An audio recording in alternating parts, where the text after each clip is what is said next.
What is holistic medicine? What is a whole person? A whole person includes the spiritual body, the emotional body, the energy body, and the physical body. But when people say they do holistic medicine, are they doing foot reflexology?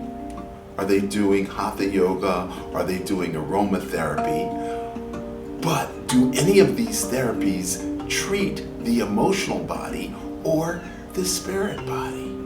So all of the practitioners who say they do holistic medicine, who say they're treating the whole person, are not addressing the emotions.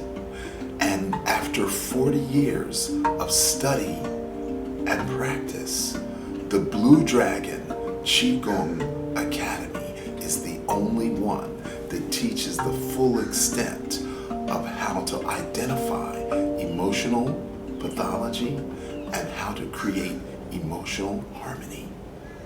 For the Blue Dragon Qigong Academy, I'm Dr. George Chi Love.